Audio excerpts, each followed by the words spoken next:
Hi, I'm Eric Francia, President and CEO of ACEN, an Ayala company committed to net zero, and you're watching the maiden episode of Power Podcast. Welcome to Power Podcast, where we do an in-depth discussion on all issues relevant to the Philippines energy sector with some of the most quotable newsmakers and important decision makers in the industry.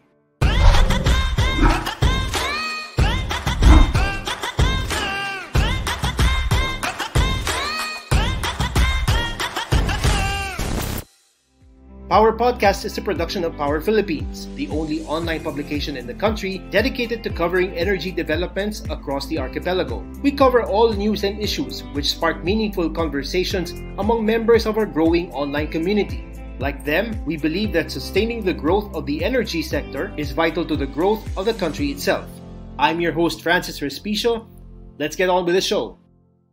And good afternoon to all of you, whether you're watching on our Facebook or YouTube page. A very good afternoon, magandang hapon po sa inyong lahat, and welcome to this very first episode of Power Podcast. Very timely ang ating episode ngayong hapon, especially with the recently concluded COP26 Climate Conference. Our guest for today is no other than ACEN President and CEO Eric Francia, one of the best people to talk about renewable energy in the country. As many of you, our followers, know by now, AC Energy rebranded into ACEN last week to symbolize its commitment to net zero greenhouse gas emissions by 2050. And among the key steps that they are taking papunta sa goal na yan is to have an all renewable energy portfolio by 2025. Medyo malapit na po yan. And that, of course, won't happen in a snap, but that still has to happen fast nonetheless. Since Power Philippines and Power Podcast are interactive platforms, we will be answering the questions you sent to us over the weekend via our messenger chat. Marami po tayong mapag-uusapan this afternoon, but before our discussion, let's watch this video.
And so here with us this afternoon is ACEN President and CEO Eric Francia. Sir Eric, good afternoon, and thank you very much for joining us in our very first episode of Power Podcast. Hi, good afternoon to you, Francis. Yes, thank you very much, sir, for joining us. First, let's begin first with the rebranding, as we shown in that video earlier. As many of our followers know, so you rebranded into ACEN with a new logo last Friday. And could you tell us more about this rebranding? And did you purposely launch this at the end of COP26? Yeah, well, it's a coincidence, Francis, as to the timing. But we thought that this is the right time for us to launch as a standalone brand, given that we're already one of the core businesses of Ayala Corporation. But we also wanted to encapsulate the spirit of AC Energy. And as you know, that AC Energy, the shorthand and the ticker symbol are ACEN. So we thought that ACEN as a brand, as a new brand for AC Energy, would be a great choice. It is very bold, as you can see in our logo. It's not your typical light blue, light green that stands for renewables and sustainability, because we believe that the renewable revolution is something that will be very challenging. So we want to exude boldness, the challenger spirit, given that energy transition will be challenging. There's a lot of volatility, uncertainty, as we're seeing these days around us, right? So we want to be able to lead the charge in the renewables revolution, and that's what ACEN stands for. That's great to know, sir. And could you explain to us also the meaning of the logo, of the new logo, sir? Yeah, well, the logo is quite versatile, which again reflects our character. We're very agile. Of course, you can see that it reflects the letter A, but it's more than just that. No? So as you can see in our teasers and in our video, the logo, the mark, is very versatile, that it can form the sun, the wind, trees, and many other relevant figures. No? So you can really see the versatility and agility the organization exudes. All right, sir. And what does this rebranding mean for your stakeholders? So whether that's the Ayala Group, the investors, or in the general public? Yeah, so it coincides with our commitment to net zero, as well as our announcement that ACEN will be the renewables platform of the Ayala Group. Alongside with that is our commitment to transition to become a 100% renewables platform by 2025, as you mentioned. Happy to discuss this later, but I think it's good to get the brand, what it stands for, upfront, so that the investors and all the stakeholders will be very clear as to who we are and what we aim to achieve. All right, sir. Now, we were talking about COP26 earlier, and one of the buzzwords that came out of COP26, if we may say, is the ETM, or the Energy Transition Mechanism, which for the benefit of our viewers, simply involves the buyout of coal power plants. So in fact, the ADB partnered with the Philippines and Indonesia for this purpose during COP26. Based on your working knowledge, sir, can you explain to us how ETM actually works? Yeah, this is a very interesting area, Francis, and just a little bit of a background. The reason why we threw our hat in the ring and want to embrace this concept, and again, a lot of credit goes to ADB and the other stakeholders who are pushing for this very innovative concept, is as a background, as you recall, as an AC Energy Group, we committed to divest all of our coal plants, and we announced that almost 2 years ago. Mm-hmm. It's a very good policy because the proceeds of that divestment will be recycled and help us accelerate our scaling up of renewables, which is in and of itself a good thing. There is a however, and some of our investors, especially the ESG-oriented investors, have told us, given us feedback, that while it is a good thing to divest and reinvest proceeds to renewables, aren't we concerned about passing the issue to somebody else, those emissions and so forth? So I also happen, we AC Energy, or ACEN, is part of the Just Energy Transition Initiative under the Council for Inclusive Capitalism. We just released some information on that as well, with other global energy companies such as BP, Repsol, Anglo American, etc. And part of this, again, reflects that concept that just transition also talks about transitioning to the coal technology to cleaner and newer technologies, but also the need to transition the people and the communities that they serve. So it gave us a lot of pause, and we revisited that notion of a plain vanilla divestment and recycling of capital. So when ADB and other groups announced their intention to push for this ETM, it piqued our interest and studied it very swiftly, and ended up appointing BPI as our arranger. What it is, Francis, is there is a purpose-driven investors who can provide low-cost funding, right, with a purpose of buying out coal plants with the objective of retiring them earlier than their technical life. So to me, it's a big insight. Yes, these investors will be investing in coal plants technically, but there's a good reason. There's two reasons. One is their investment will enable the early retirement of the coal plants. And number two, the proceeds of those investments will be reinvested for renewable energy projects. So to us, if these investors exist, and we believe that they do after doing some market sounding, I think it's a fantastic opportunity for us to do a just energy transition. So hopefully we will be one of the first ones to do it, notwithstanding the fact that other organizations are still in feasibility stage. I think our project, number one, SLTech is 100% owned by ACEN. So we don't have partners to deal with, so we can control the destiny. And number two, it's a small enough coal plant, 244 megawatts, that it's a good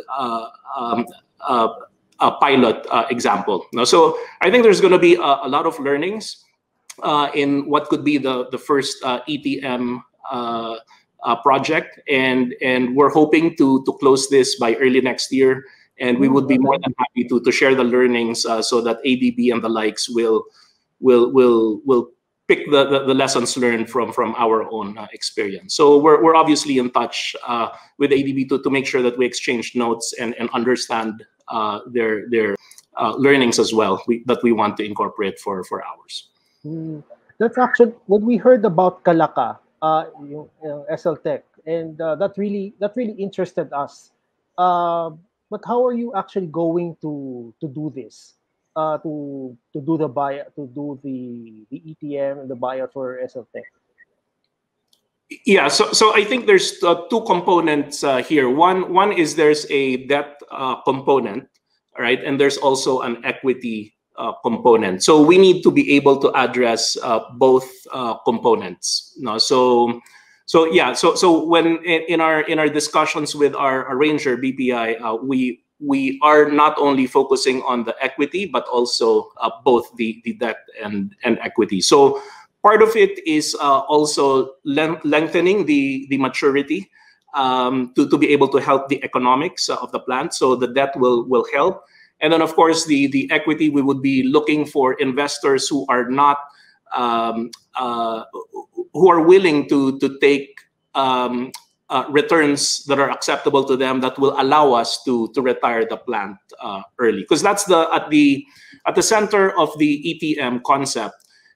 When ADB and others talk about it, it's the ability for them to source low-cost funding, right? So that because of the low returns, lower than usual returns that are acceptable to these investors, then as asset owners or sponsors will be able to shorten the cash flow or the life of the plant.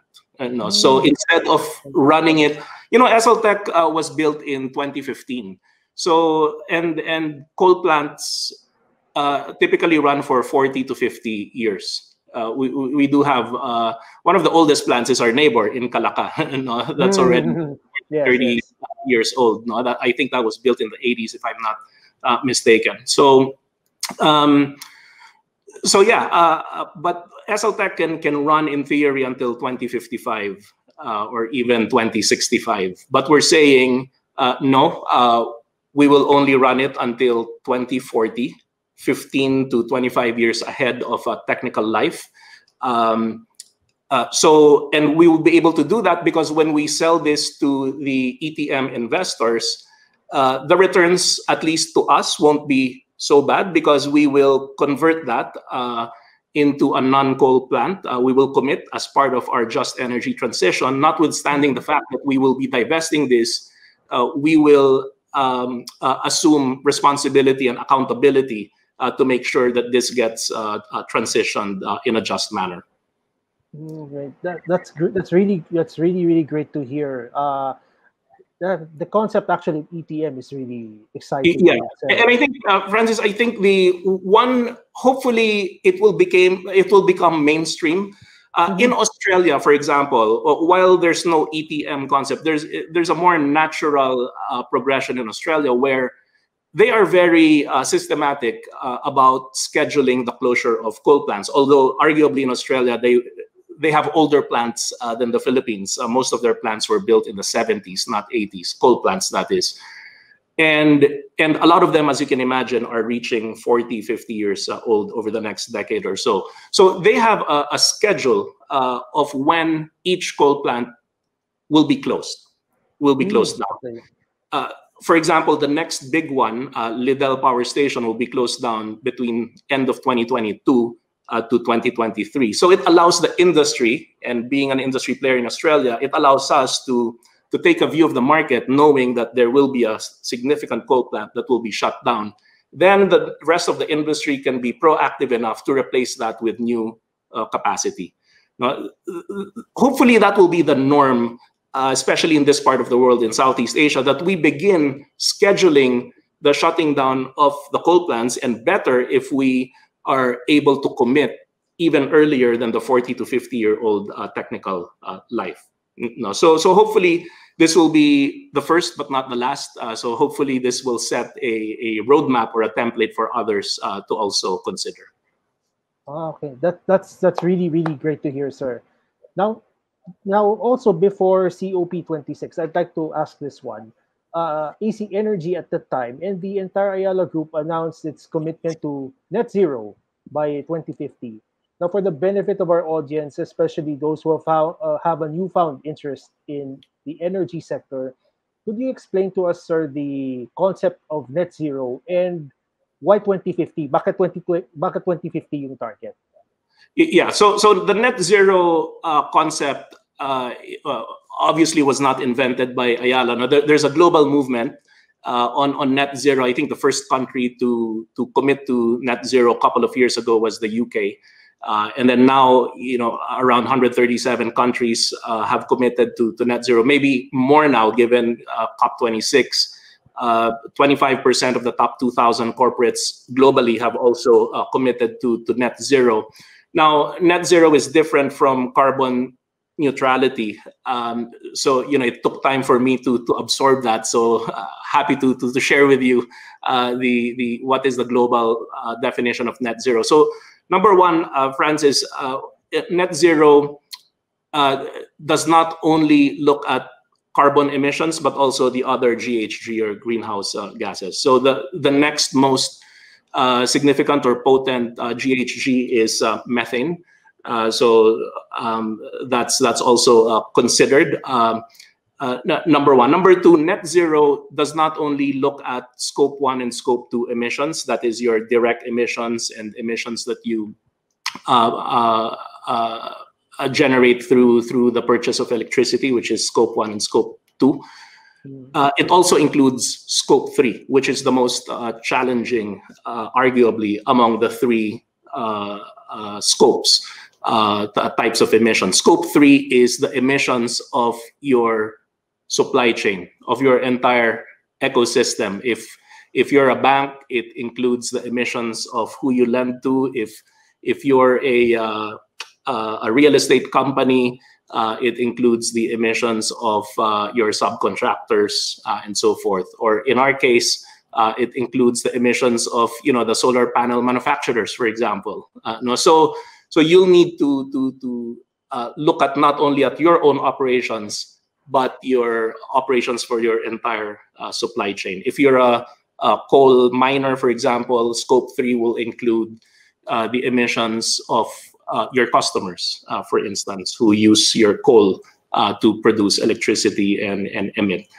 So as you can imagine, it's but the spirit of net zero is making sure that we are all in this together, that you don't only influence your own operations, but also the operations of your entire ecosystem.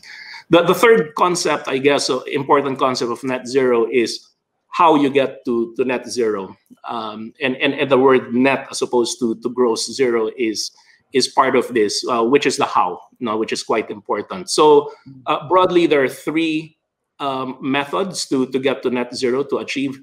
Number one is to reduce your emissions. And you can do this, for example, by using renewable energy or electric vehicles, for instance. So that would help with your scope 1 and 2 emissions typically. Number two, you can also capture. So this is where nature-based solutions, if you undertake nature-based carbon sinks, for example, carbon forests, that would help eliminate carbon emissions, or technologies such as CCS, carbon capture and storage. So that's the second methodology in terms of eliminating carbon emissions. And then the third, typically as a last resort, you can compensate through purchase of carbon credits. These are carbon credits, and this is where the netting out really comes in. You're allowed to purchase as well. And that's why I think the carbon market over time will become big. As more and more companies commit to net zero, there will be a market for the suppliers of carbon credits as well as buyers. In Europe, for example, they have a regulated carbon market because there is a cap and trade policy. So there are quota systems, there are limits to European companies on emissions. So there is a penalty, if you will. If you emit more than what's required, you need to buy in the carbon market. And that's why the price of carbon in Europe is, for example, quite significant. It's reaching 60 plus euros per ton. In the voluntary market, which is effectively most of the rest of the world, where it's just voluntary among the companies, the carbon market isn't as robust as the one in Europe. So as a result, carbon prices are relatively low compared to the European regulated markets. But it's still significant. I think carbon sink projects go for about $8 or $10 per ton, and renewable energy credits go for $1 to $2 per ton. So, but I think over time, that's a market to look out for as more companies commit to net zero. All right, sir. And then as part of the net transition to net zero, ACEN is not just having 5,000 megawatts in RE assets, but it is also planning to have an all RE portfolio by 2025, if I'm not mistaken. Yeah. Where are we at this point with that 5,000 megawatt all RE goal? Yeah, sorry, Francis. Just one quick thing I failed to mention. Why 2050? It's because of the science. This is science-based. The net zero really tries to limit the increase in global temperature to 1.5 degrees relative to pre-industrial levels. I think we are on track to getting to more than 3 degrees if we did on a do-nothing scenario, which would be disastrous, frankly speaking. A lot of areas in the world will be underwater by the end of the century. So there is urgency to this, and by the estimation based on science, on targets and so forth, the world needs to get to net zero by 2050 to limit the increase in temperature to 1.5 degrees. So there's a science behind it. Now, it doesn't mean that everyone needs to get to net zero by 2050. Some will be earlier, and some, like the developing markets, can be later. But we chose what is the global norm, which is 2050. So that's the commitment from an Ayala and an ACEN perspective. So as part of that, Francis, to your next question, this is also partly the reason why we elected ACEN to be a pure renewables platform of the Ayala group. Now, having said that, from an Ayala Group standpoint, we believe that the getting to net zero will entail a transition. It's not going to happen overnight. Number one, and part of that is that there is a role for thermal power, for example, gas, as a transition fuel, and even before gas, diesel. In the case of the Philippines, we do have diesel plants. I know we'll talk about diesel in a bit, but there is a role to play because there's no LNG yet in the Philippines. But you need peaking capacity, you need ancillary capacity, a quick response plant. Battery storage is not yet at the level that will obsolete diesel plants. So it's still a necessary technology or fuel for us to have. So again, hopefully over time, we will have less reliance on diesel plants, and over time, we will have less reliance on gas plants. But for gas, it's going to take multiple decades, I think, before we can have zero reliance on gas. So as a result, we've said, okay, we will focus ACEN to become the renewables platform, because we have a lot of investors who would really love for ACEN to focus on renewables. No questions asked. No? But from an Ayala Group standpoint, if we look at the landscape and what the country needs, we believe we also have to walk the talk, and we believe that we cannot survive by just relying on renewables. So what we've done was we've reconstituted Enexor, which is our other listed platform, to become the energy transition platform of the group, right? So we will be transferring our thermal assets like diesel from ACEN to Enexor, and then we will orient Enexor to provide the transition fuel or technology, be it diesel, be it natural gas. We just signed an agreement with a Blackstone affiliate last week, I believe, to work on a project that would have a component of gas, but we would have a dual fuel so that it will be future ready when hydrogen becomes economic and competitive. No? So that will be baked into the design of the plant. And that's an example of how we will manage energy transition, whether it's advanced R&D and development of green hydrogen. I know it's still very early days, or carbon capture and storage technologies, or what have you. No, but that would be the role of Enexor, because we cannot just switch off all the thermal plants and go 100% RE overnight. But having said that, I think having two distinct platforms will make us sharper in terms of the focus areas of these two important components. You've got renewables on the one hand, and then the energy transition components. Of course, renewables is part of energy transition, but what I mean is the transition technologies that may involve fossil fuel in the meantime, and just mitigating that over time. But in terms of yung attributable capacity, there's a 5,000. How, like, where are we? Like, how many megawatts na tayo at this point? Yeah, so today ACEN has around 2,500 megawatts of attributable renewable capacity in the Philippines and around the region. So we're almost exactly at the halfway mark relative to our 5,000 megawatt goal, with 4 years to go. We decided to have 2025 as our benchmark year. By early next year, we expect the number to be closer to 3,000 megawatts. We've already announced and approved the equity funding for a 200 megawatt solar project in Cagayan, our joint venture with Cleantech. We've also we have an imminent project in India, another 400 megawatt project in India. That's our next, our third project in India. So both of those projects are expected to reach financial close in the next few months. So I think from 2,500 we can get quickly to 3,000 in the next 3 to 6 months at most. No? So yeah, the momentum is definitely there. and I do expect.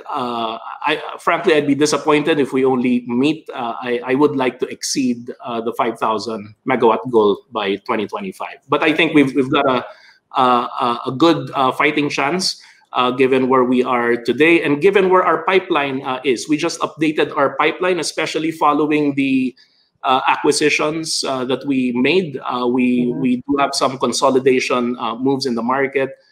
We've acquired the interest of our partners in UPC Australia and UPC in the Philippines, as well as our partners in Northwind. Obviously, as a result, we increased our pipeline as well. It used to be 12,000 megawatts of pipeline across the region.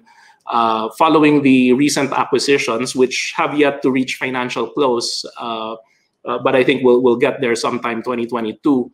Following that, and following the updating of our pipeline in the Philippines, we are now at approximately 18,000 megawatts of pipeline that would help push our renewable capacity from where it is today, which is 2,500 to well over 5,000 megawatts by 2025. That's great. That's really great to hear, sir. And following the conclusion of COP26, how do you see things progressing for RE in general in the Philippines in the coming years?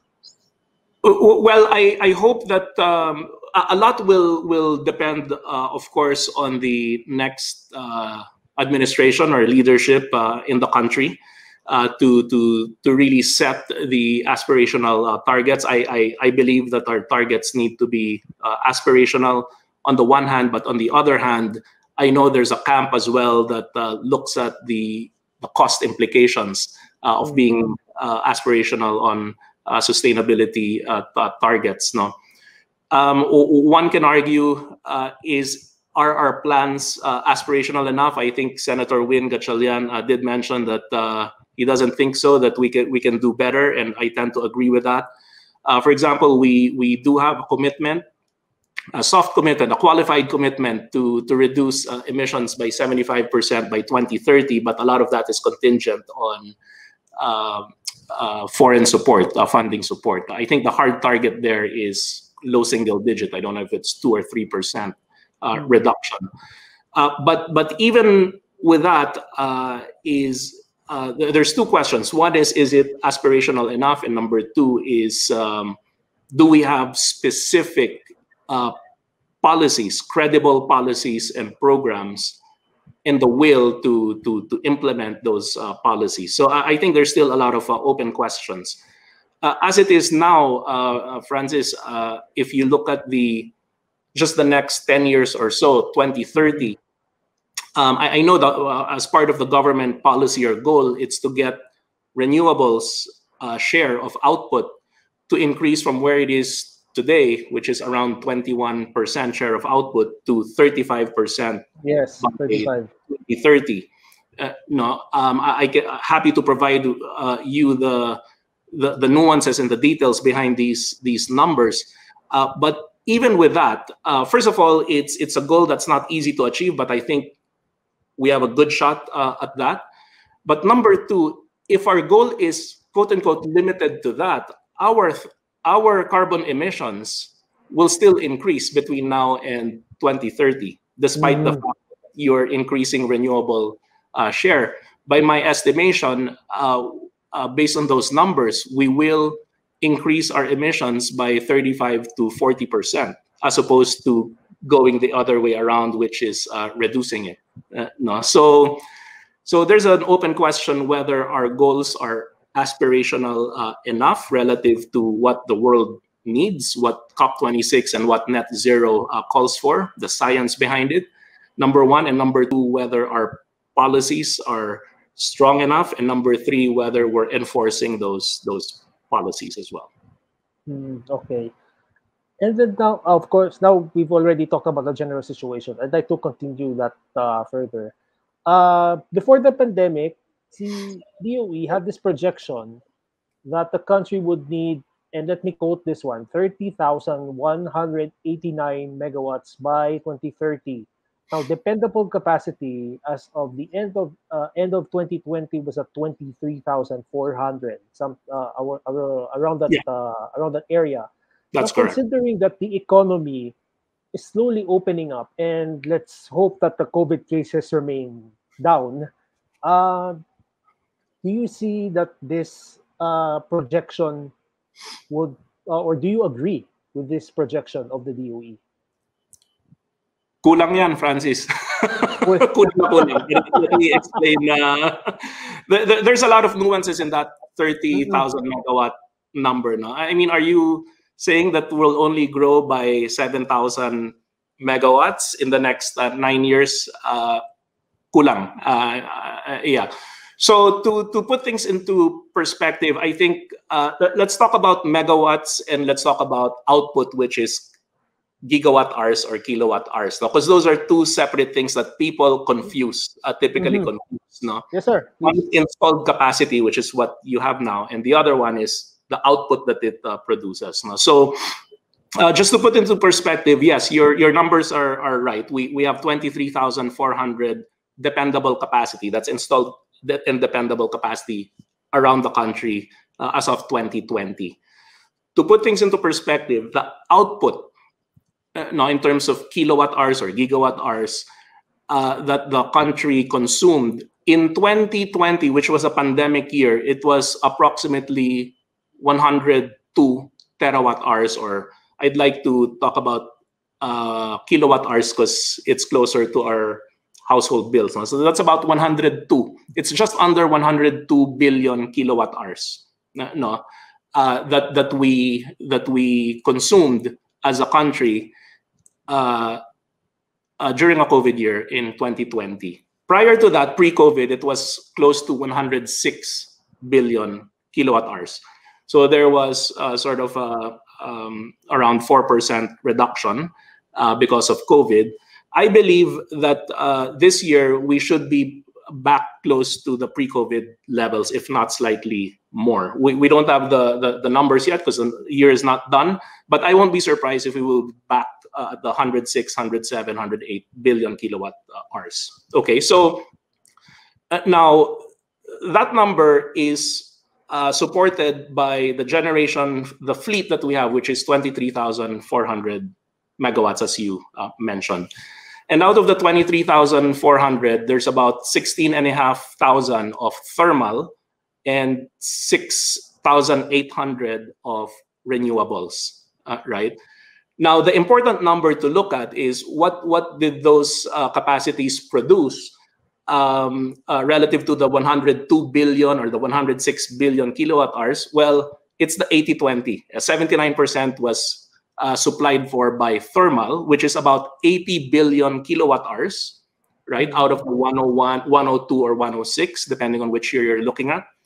And around 22 billion kilowatt hours was supplied by renewables. And that's where the 21% is coming from. Right? It's 22 billion divided by 106 billion kilowatt hours, right?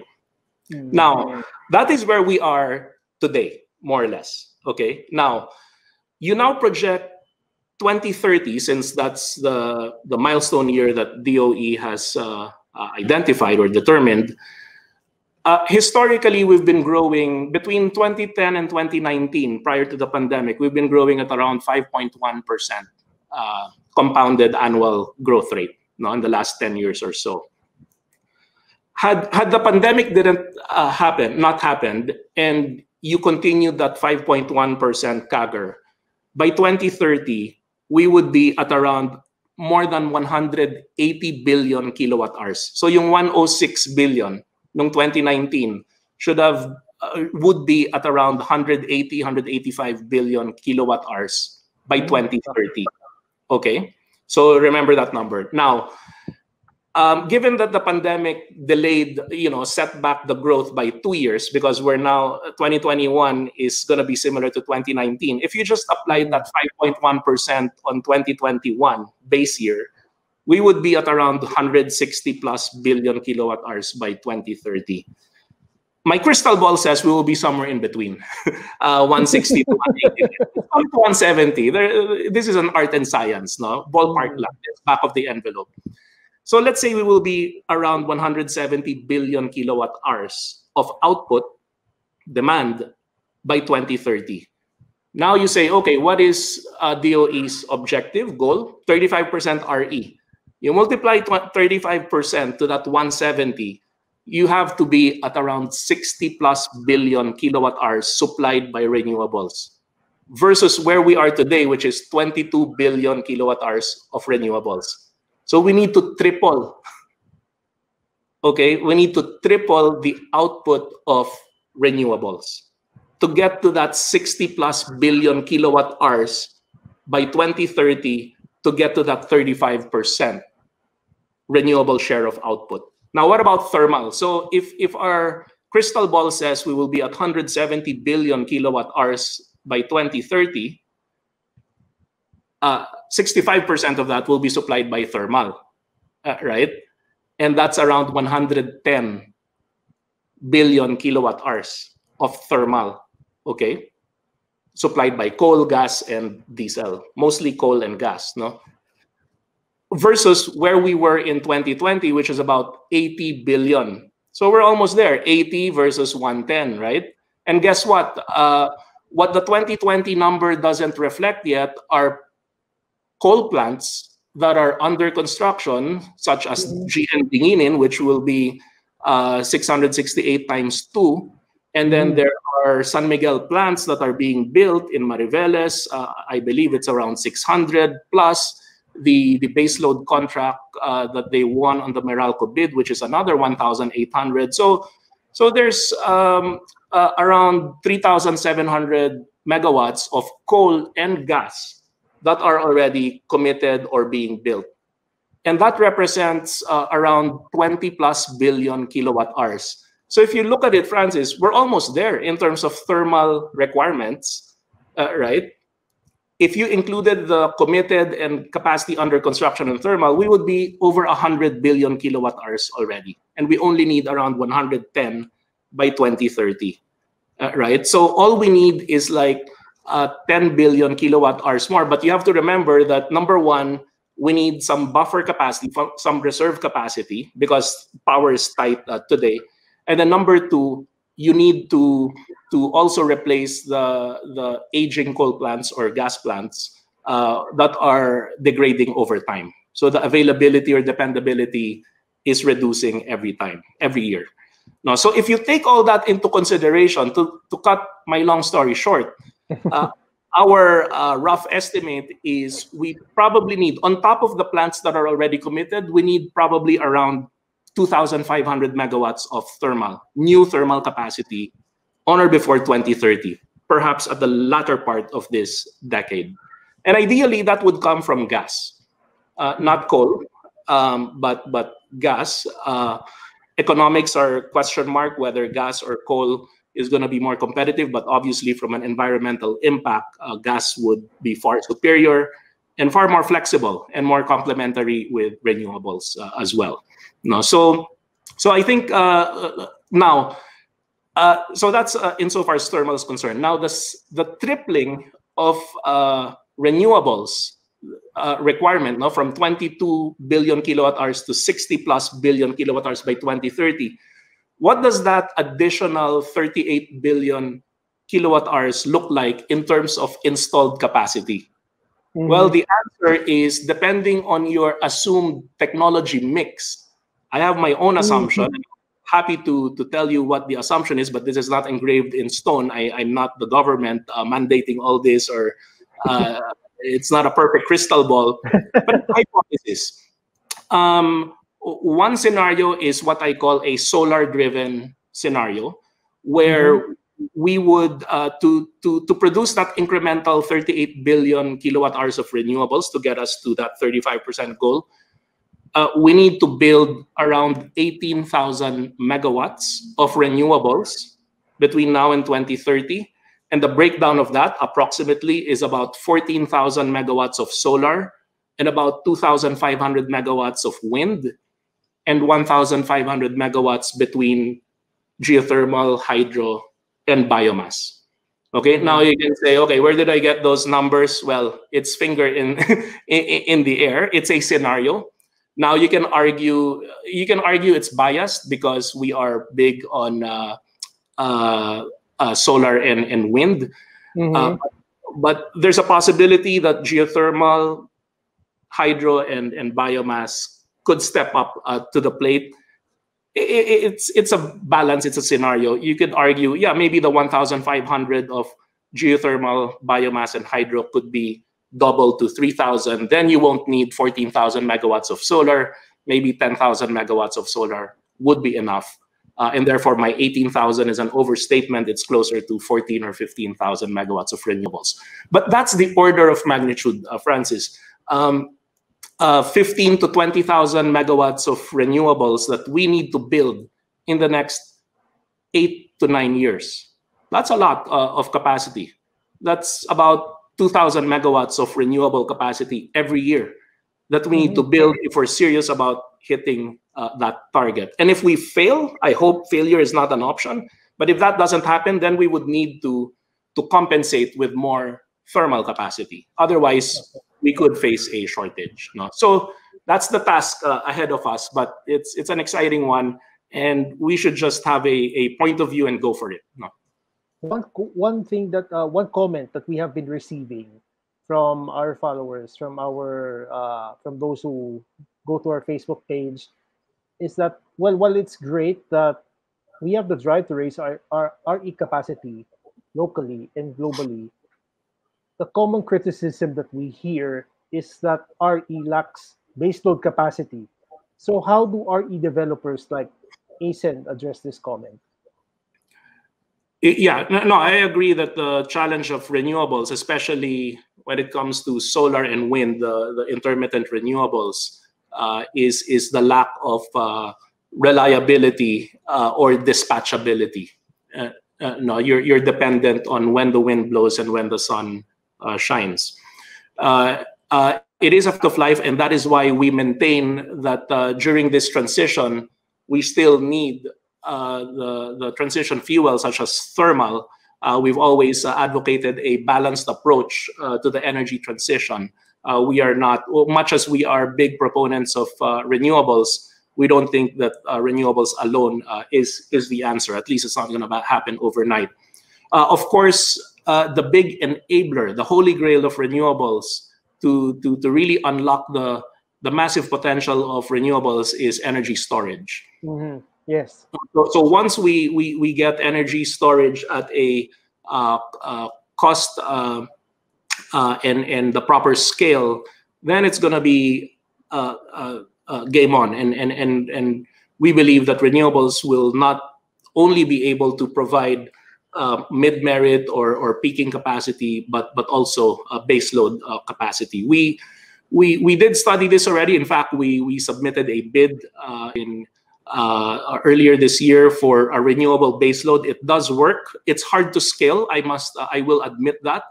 We can do a few hundred megawatts, but to talk about thousands of megawatts of baseload renewables driven by solar and wind is going to be tough. No, I think it can happen over time, but we need energy storage to come down in price and increase in competitiveness. We're not there yet. To give you an idea, Francis, our estimate is that energy storage today, given a 4 to 6 hour storage capacity, would cost around $250,000 per megawatt hour. Okay.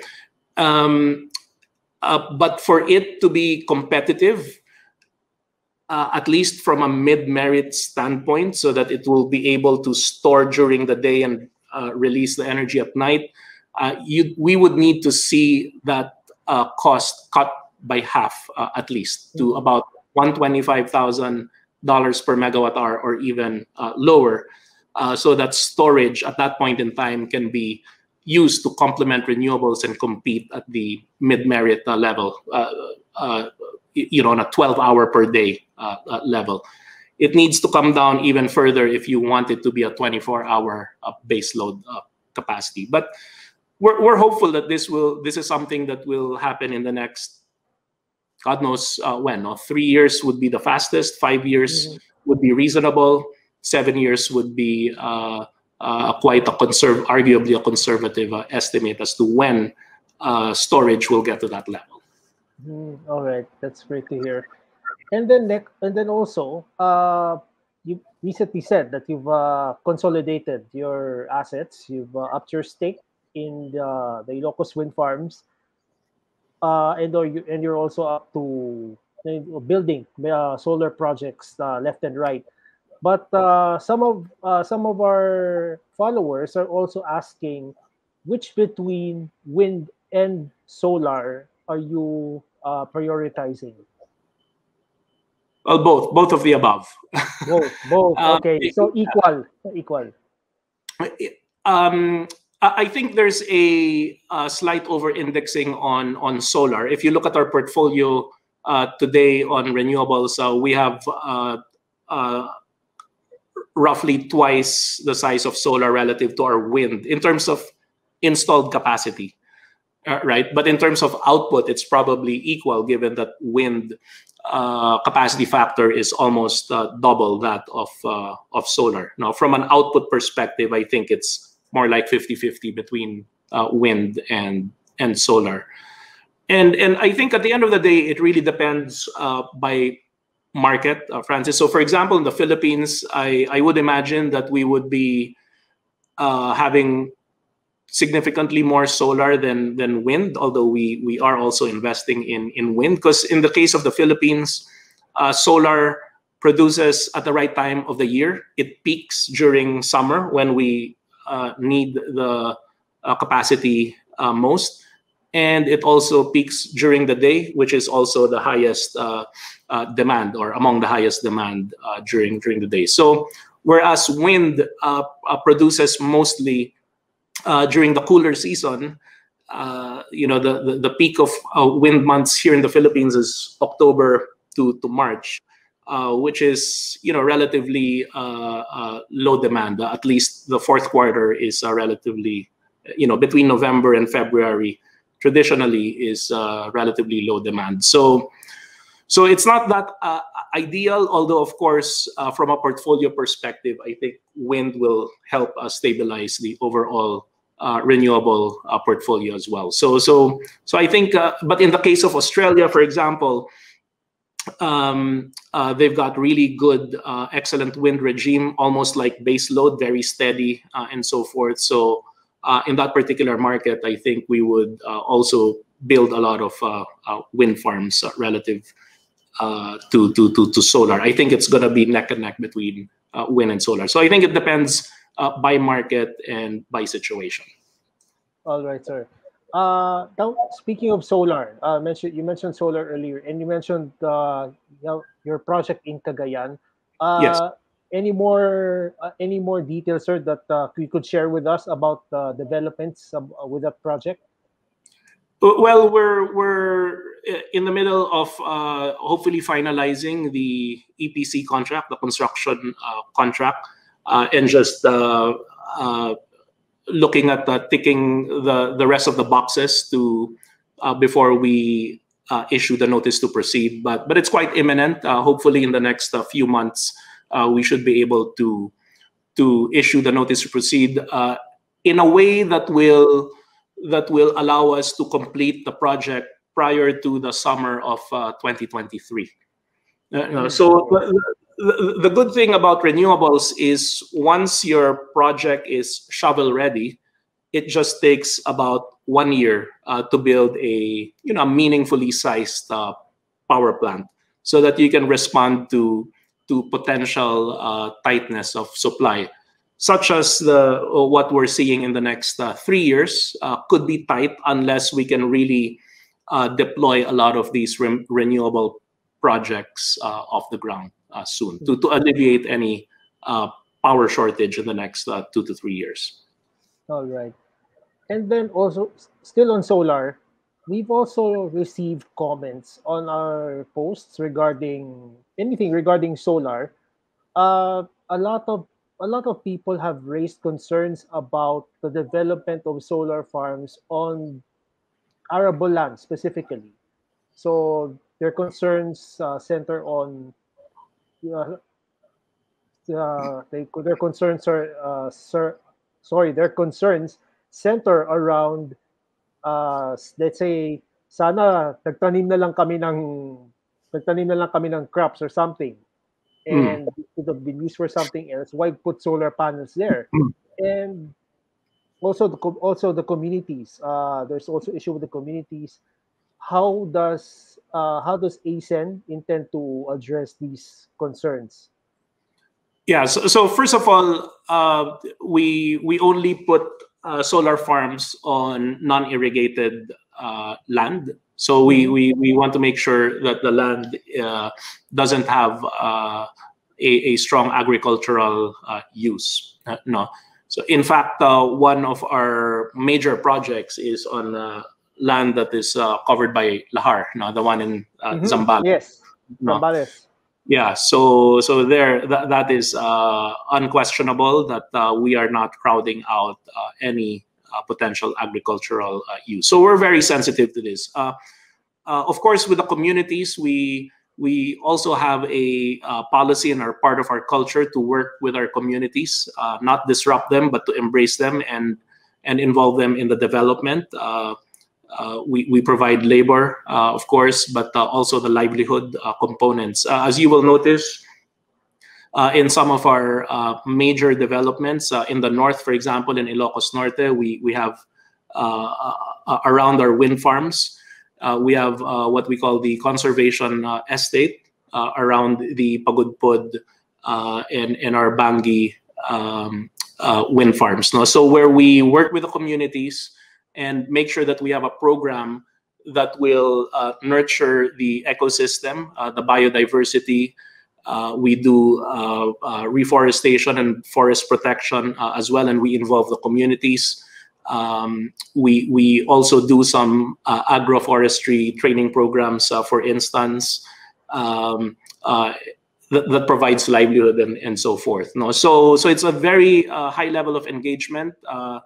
We incorporate this in our sustainability practice. So we don't only focus on building renewable energy plants, but we're also sensitive to the fact that when we build these plants, we typically interact with nature and communities and want to make sure that the biodiversity, community needs, environmental protection are all part and parcel of our program. Similar thing with our Alaminos solar storage hybrid project, where we partnered with the community and Ayala Land. There's a carbon forest surrounding it, which is a project championed by Ayala Land.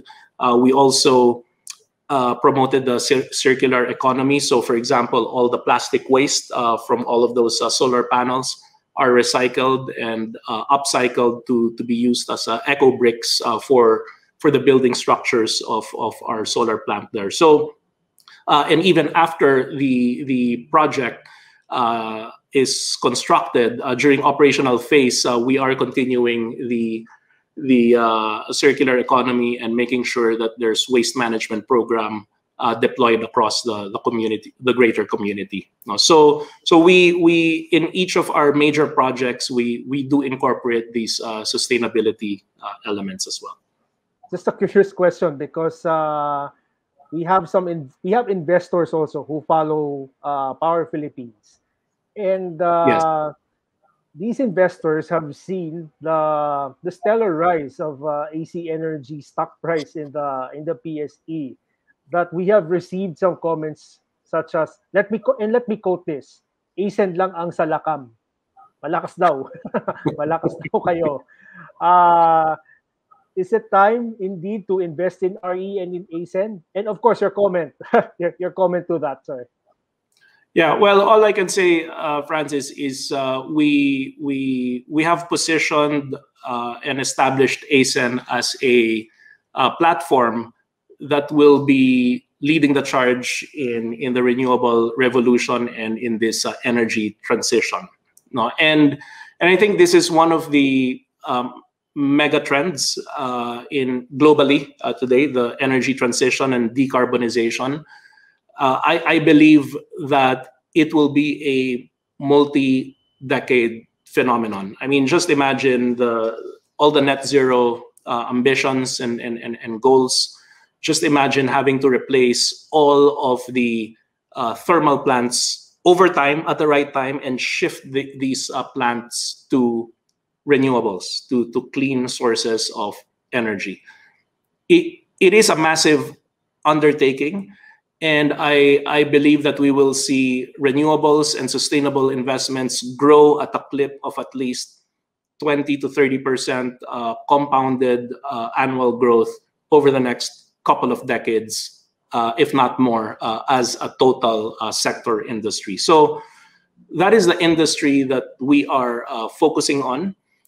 It's also an industry that is arguably, hopefully, remains to be shock-proof in terms of economic shocks like the pandemic. We've seen how fast the recovery was in terms of electricity demand. So you have, on the one hand, the utility nature, the relatively low risk nature of renewables, and on the other hand, you've got the energy transition and all of this transformation happening over the next couple of decades.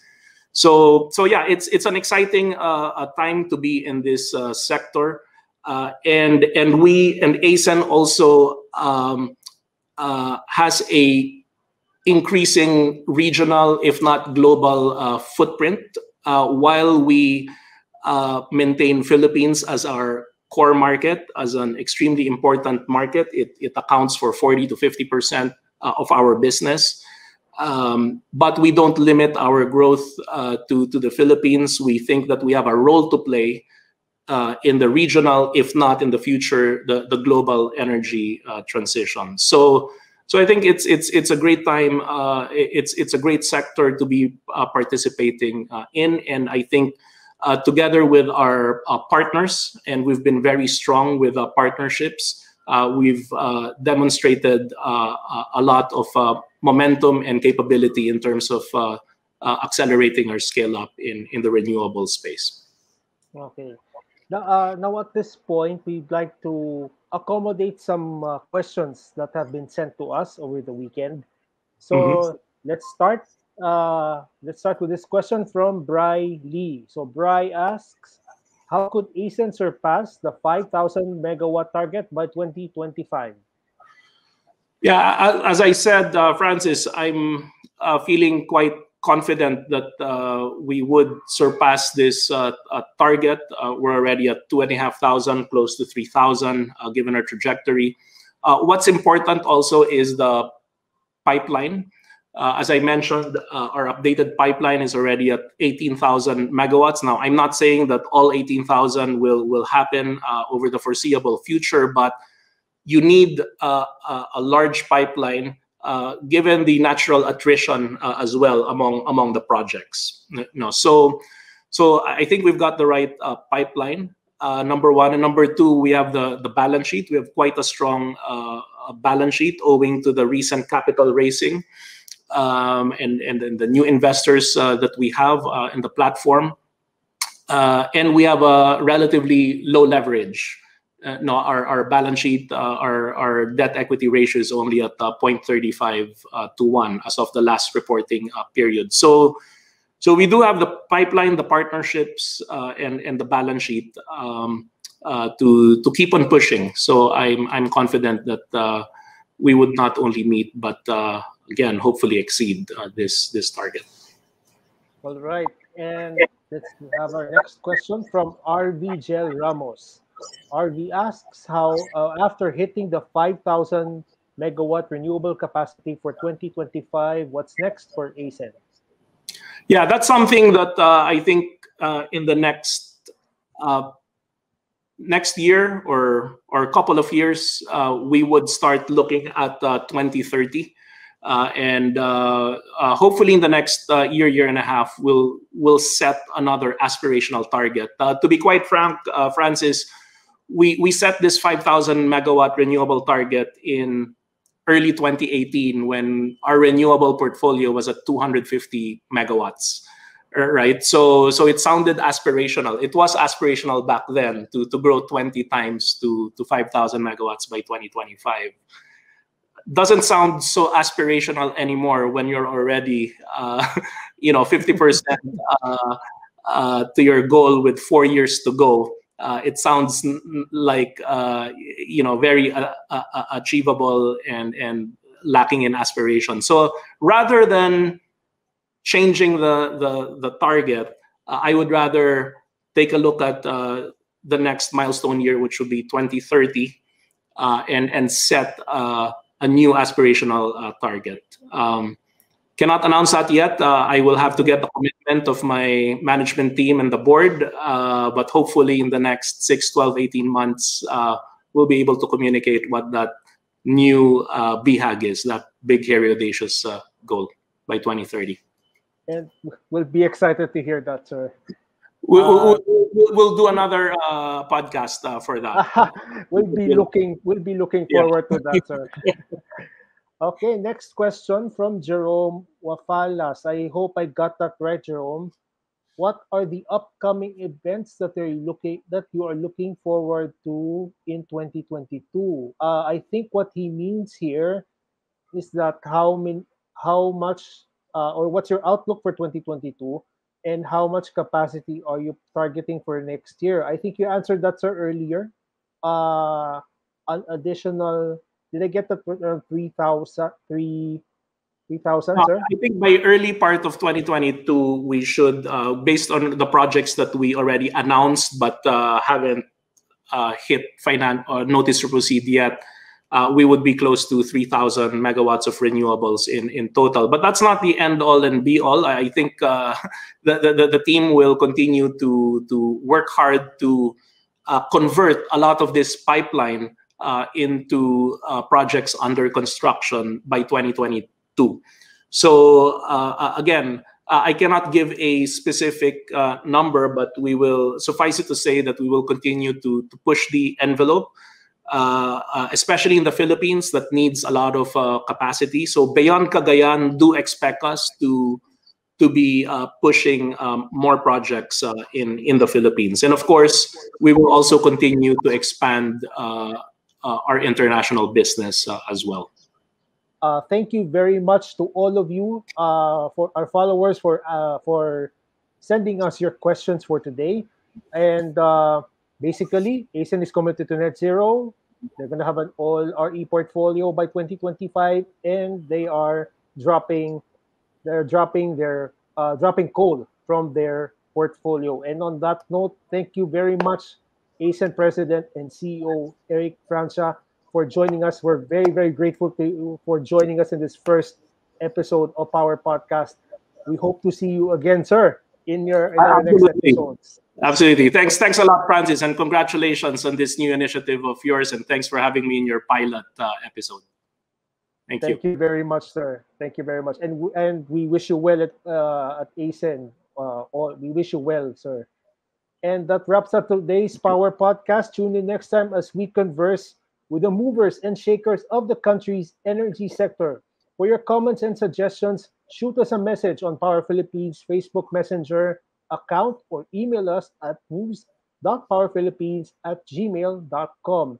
And of course, be updated on the country's energy sector by visiting www.powerphilippines.com and by liking us on Facebook. If you want to view this podcast again, check out our YouTube channel at Power Philippines News. Again, that's Power Philippines News on YouTube. I'm Francis Respicio. Have a powerful day ahead.